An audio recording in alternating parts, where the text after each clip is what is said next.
400 पार करना है और मजबूती के साथ मोदी सरकार बनानी है तो राजस्थान में कहीं भी गलती नहीं होनी चाहिए। फिर से एक बार हैट्रिक लगाकर 25 की 25 सीटें मोदी जी की झोली में डालनी है।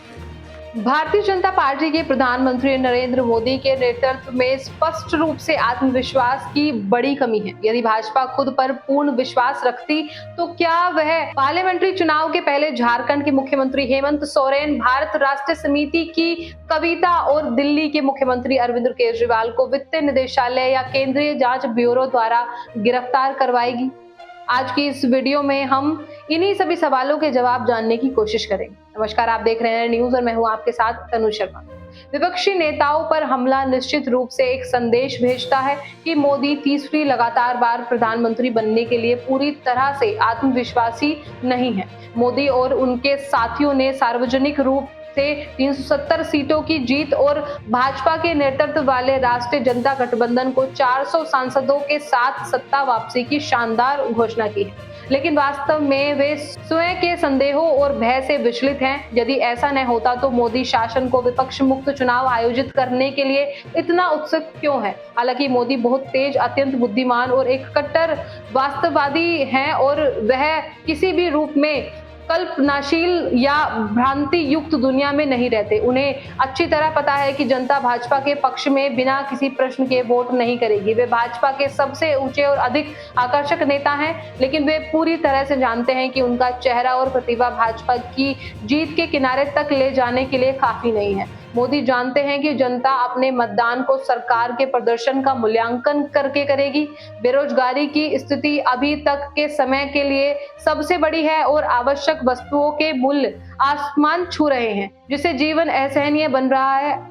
असमानता हर दिन और अधिक बढ़ रही है, जहां अमीर धनी हो रहे हैं और गरीब गरीब हो रहे हैं। मोदी और बेशक भाजपा की चुनाव में जीत की संभावनाओं का आकलन करें और हाल ही में घटनाओं से ये बात और भी ज्यादा क्लियर हो जाती है कि भाजपा की स्थिति इतनी गंभीर है, जिसका पता आयकर विभाग द्वारा कांग्रेस पार्टी के खिलाफ 1994-95 में पेश की गई खातों के लिए पुनर्लोकन प्रक्रिया की फिर से खोल दर्शाता है। ये सब कुछ ऐसा है जैसे 3 दशकों बाद मौत के पोस्टमार्टम जांच के लिए मुद्दे को खोदना। एक ओर मोदी और अन्य भाजपा नेताओं ने कांग्रेस को भ्रष्ट बताया है और दूसरी ओर भाजपा आपराधिक रिकॉर्ड वाले नेताओं को गले लगा रही है।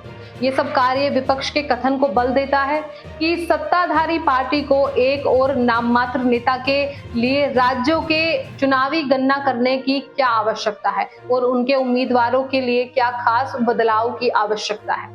हालांकि 2019 में पुलवामा हमले के बाद भाजपा ने अपनी दलील बदल दी और पार्लियामेंट्री चुनावों में जीत प्राप्त की, लेकिन एक वास्तविकता के रूप में 2/3 बहुमत जीतना बड़ी बात नहीं है।